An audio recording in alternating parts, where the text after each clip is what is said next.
Morning everyone, and welcome back to the channel. A couple of people have sent me messages via the Facebook group asking me to do a review on this tent, the Hilleberg Soulo.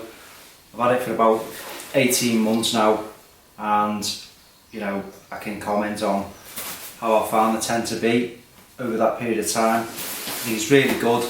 So I'm going to set it up in the garden, show you in detail how you set it up, take you over the features of the tent. I'm going to put all the stats and stuff below the video. I won't really talk about them, but I'm just going to give you a really detailed look of what it's like to get out the bag, what you get out of the bag, and show you the pitching and sort of show you the inside of the tent and walk you around it in a lot of detail. So if you like tents, you like this video, you don't like people talking about tents, you might want to skip this one, but let's get it pitched in the garden. So the tent comes in its own stuff sack. It's got this little bit of a pocket for carrying, and it's got a draw cord pull at the top end. Dead easy to get out. Bit of a shake, and you get the inner attached to the outer. Another bag with the poles, and another bag containing all the pegs. Let's look at these in a bit more detail. So the pegs that you get with the tent are these V-stakes, light. You've got ties for pulling them out of the ground, attached to the top of every one, made by DAC. You get 12 of those all together, 12 pegs with the tent. Strong, light and brilliant quality. In terms of the poles, again, they come in their own little bag with a draw cord top.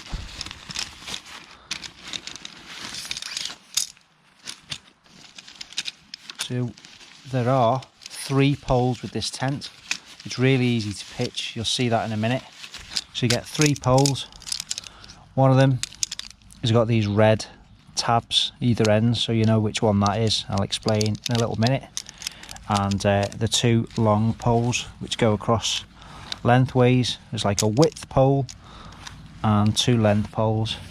And inside the bag, I won't get it out, looks like an emergency repair pole in there, just like in its own side sleeve,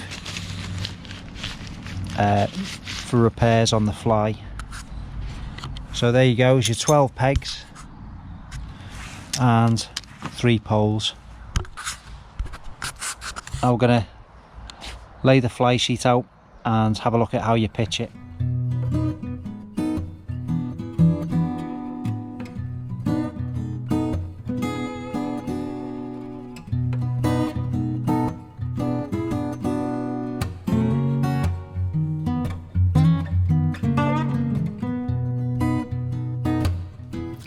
So what I've done so far, as you can see, each of the corners, there's a fabric loop at each corner. 1 peg there, 1 peg there, each side, and there you go, self-explanatory. So that is the inner and the fly sheet attached, spread out nice and tight and pegged out at each guy out point. Now it is really easy to pitch. There's the 3 poles like I've mentioned, and you're going to see now how easy it is to actually pitch this tent. So there's always a bit of debate about which pole to put in first, i.e. the 2 length or long ways poles that go across the length of the tent, or the shorter pole which goes across the width. Now in practice it doesn't really make much difference that I've found. Hilleberg say to put the width pole in first, the one with the red tabs, but I've tried it both ways and it's just a matter of personal preference. I'll go with this one first as per the instructions. Again, when you're undoing these, Just take care of them. Don't snap them together. Just gently help the joins together and they will last you longer. I'll put this in and then show you exactly what I've done.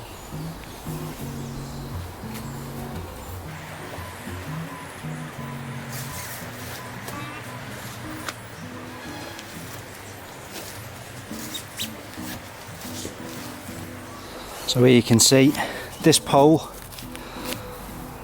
the end of it just gone down into that sleeve all the way to this reinforced cup at the bottom where I've pegged it out.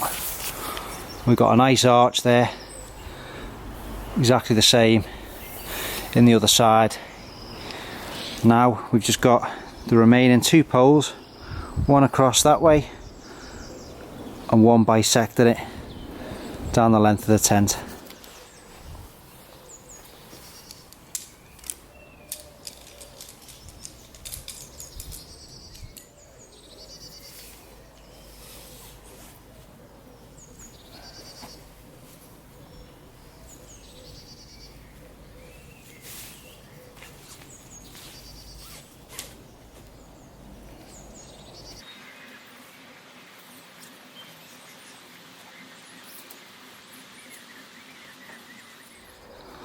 So that's all the poles done.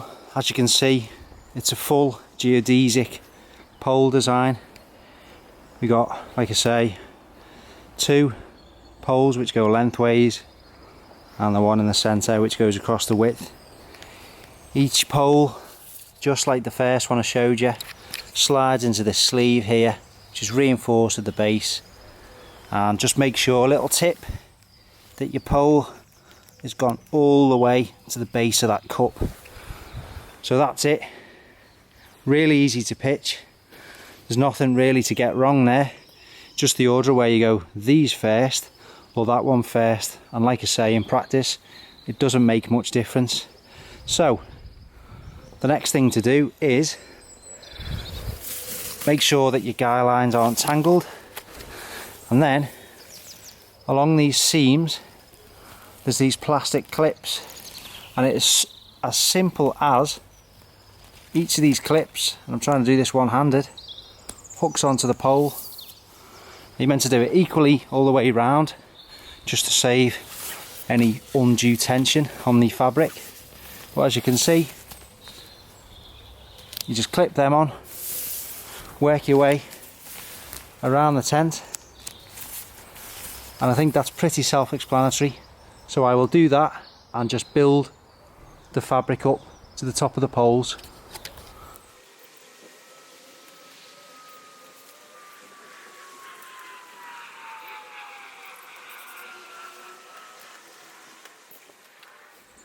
So now we've got all the clips onto all the sections of pole. That's really easy to do. If you've got gloves on your hands or it's windy, you wouldn't really struggle with that. It's not too much of a complex motor skill. You'll be able to do that with cold hands easily. Now you can see just how strong this is starting to look. Bear in mind we haven't even got the guy lines pegged out as yet, but you can see, I'll talk you through all these bits, don't worry about that. But that is it.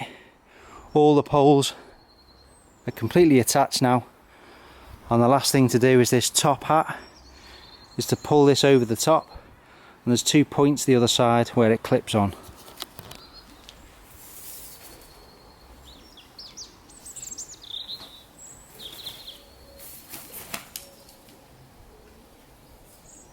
So there you go, that's the top hat on, and how that attaches. There's a little hook, it just goes through this ring, and that's it for all sides, all corners. There's a little pull cord just to tension it or slacken it off. That's the top hat, which offers a bit of rain protection, and you'll see what I mean in a minute. Now what I'm going to do is the guy lines. I'll just show you on one. you've got this loop of material which basically goes around the pole, and sorry, I'm trying to do it one-handed, goes around the pole, it passes through and then pulls back on itself like that. So it loops through around the pole itself, and that transfers the stress of the wind and the force and strain of the wind onto the actual poles themselves. So you've got a low guy line and a high guy line on each pole, on each corner of the tent. Let's get these all set up, and I'll show you again in a bit more detail.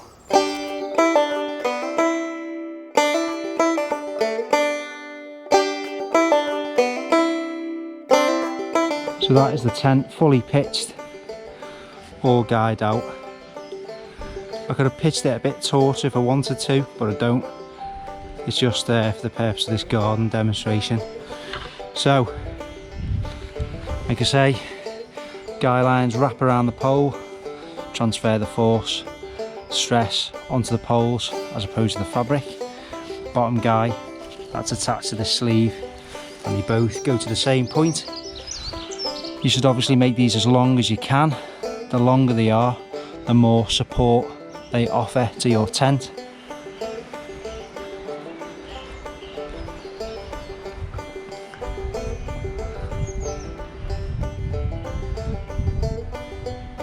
So the fabric of this tent, Kerlon, I think it's Kerlon 1300, that indicates its tear strength. If I've got that wrong, the right figures will be below. It's really strong ripstop material. So you've got your label there, and then obviously the model of the tent. A bit of a rain gutter. This is the doorway to the tent. There's only one door, zip on that side, full length zip, and that just stops the rain running down, and it will spill away to the sides. And let's have a little look.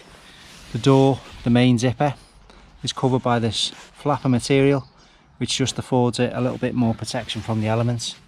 There's a little clasp there where you can keep the door sort of latched shut, but always be careful when you're zipping up and down. Just put a finger above just to guide the fabric away and reduce the tension. But there you go. This is the interior of the Soulo. Now it's a bit messy because I haven't cleaned it properly following one of my last wild camping trips. But you can see here's the footprint. I just leave that attached all the time. It does not come with the footprint. That has got to be purchased separately. But my particular deal, it was included at a little bit of an extra price, albeit at a discount. So the door can, as you would expect, be stashed away. You've got these fabric loops just to roll that and stash it away. So let's get the door tidied away and we'll have a look a little bit more at the interior. Not a bad sized porch area. I can fit a 60-70 litre rucksack in there with ease, gear, water, all your equipment you need for a wild camping trip. Got my boots here, and it is a good sized porch with a lot of usable space. Now one thing to note is that the inner, it's just these little toggles here, just clips on. Now what you can do is if you're cooking in here, you can take a few of these out and push the inner back, and then you can just sit in the rain, give yourself a bit more room for cooking. So take off all of those and just stash the inner back. So in short, you're protected by the ground sheet and you've got a lot more space for cooking. Once you've done your cooking, put your gear back outside or the gear toward this side of the tent and simply reattach the inner to those loops and get your sleeping space back. So that's really handy, really versatile way of using the tent for a bit more cooking room in foul weather.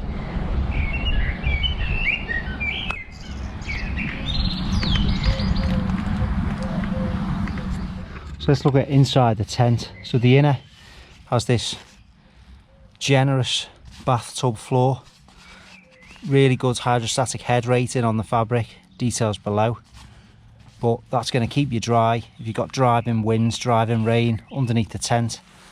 which is going to be pretty tough, by the way, because the material comes all the way down, all the way to the base of the ground. Now, some people might worry about condensation because of the reduced airflow around the tent, but I have not found that to be a problem, and there are some venting options which I will take you through. But you've got this bathtub inner, which is really sizable. Now, I'm 6 foot tall, just 6 foot, and I can fully lay out in this with no problems whatsoever. That's my feet totally stretched out, and I've still got a lot of room. Now, what I like about this is that I can sit up. I can sit up because it's quite a high arch in the centre of the tent, so it doesn't feel claustrophobic, it doesn't feel cramped. There's lots of room in here. It feels really, really roomy. Now, I view it as a one-man tent. The name Soulo also indicates that to me. I think you could get 2 people in here. You'd have to be very, very good friends to do that.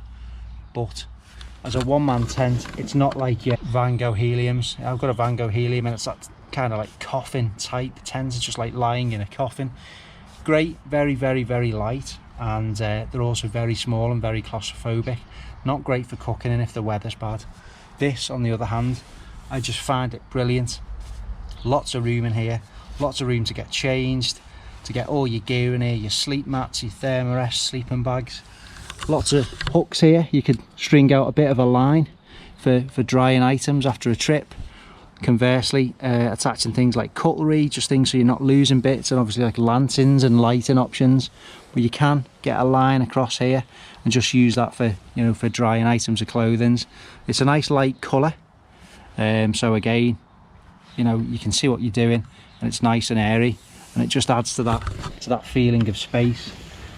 Really pleasant. Again, YKK zippers used throughout, and the quality of the stitching is second to none, and you know, the quality of the fabrics used throughout the tent.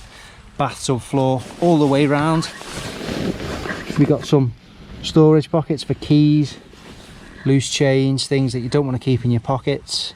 I don't know, bits of medical supplies, tablets, what have you, and just the usual warnings about what you should and shouldn't be doing inside a tent. So to surmise, the inner, very roomy, absolutely brilliant quality flooring and materials. I'm 6 foot, lots of width. Cooking, personally, I will sit here. You've got a view out of your tent. Ignore the fences, which are in desperate need of painting, I know. And again, you've got easy access to all your stuff. Don't forget, you can use this zip. You can take this fabric out of the way, hook it up there. Like I said, you can unclip this, move the whole inner to one side, and then you've got the whole area just to cook in. I'm just going to show you some of the different ventilation options you've got now with the tent. You've actually got this section of door. It's like a double panel, and there's a mesh behind. Zip that down, zip this one across, and there you go. You got a mesh, stops bugs and insects coming through. You can zip that as little or as much as you want. You can zip it all the way down, so you've got a view out there, and then you've got little toggles where you can roll this up and clip it neatly out the way. I'm not going to do it now, but there's the loops, a loop and toggle system to keep that out the way. What's really nice, you imagine replacing that view with a load of mountains and lakes, or the woodland, wherever you like to camp. You could be sat out here on a calm night, protected from insects, just looking out and enjoying the sunset. So that's excellent ventilation for the inner toward the outer, and I will show you now with the door shut how we're going to reduce condensation with the ventilation options on the fly sheet. So there's the fly sheet door fully closed. Now, how are we going to ventilate it? How are we going to get some airflow? Because as you know, the fly sheet goes all the way to the ground on this particular model of tent. Well, there is this area here. We've got zips at the top, and zip that down, zip this down.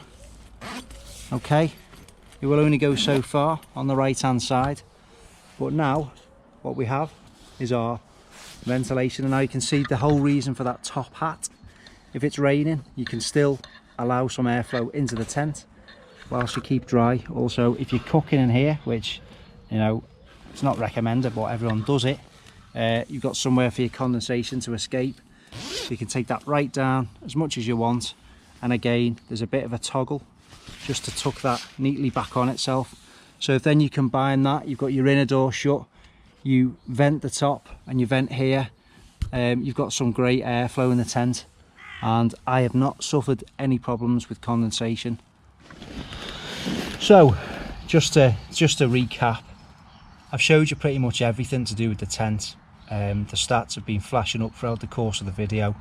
I love it. It's very, very expensive, and I got it on a credit card and just took my time to pay it off. A lot of people balk at the price of Hilleberg tents, but I must say, with this particular product, my genuine view is you get what you pay for. The material is massively strong. The workmanship and the craftsmanship and the guarantee, it's guaranteed for life. I had a problem with one which I got, and I was struggling to pitch it taut on one particular panel. No questions asked, Hilleberg asked for the tent back and sent me another one. There was absolutely no faffing around.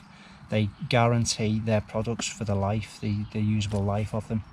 So it's very expensive, but it's very well made, and if you look after it, if you put it away, you take the time to dry it out. I would recommend that you invest in the footprints just to protect the base of the inner. But it's a brilliant tent. I've had tents for years, 25 years I've been going camping and using various brands of tent, and I have to say that this particular model and this brand has been the best in terms of quality that I've had, and I've had many.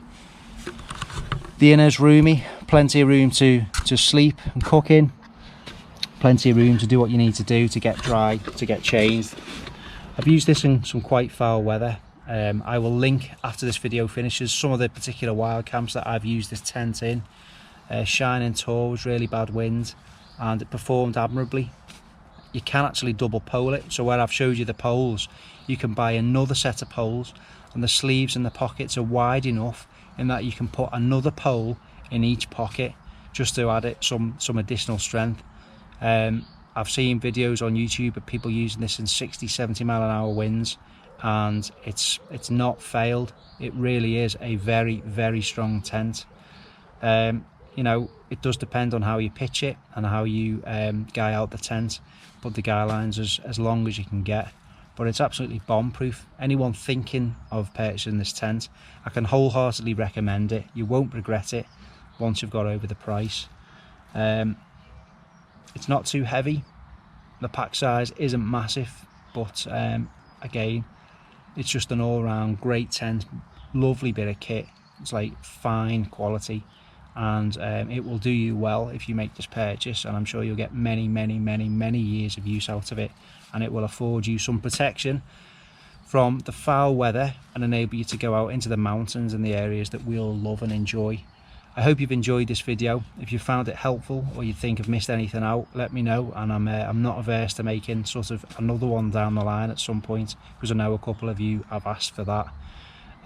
If you do like this video and you like the channel, there's plenty of content on there. Maybe consider subscribing, as there'll be plenty more content and videos coming in the future.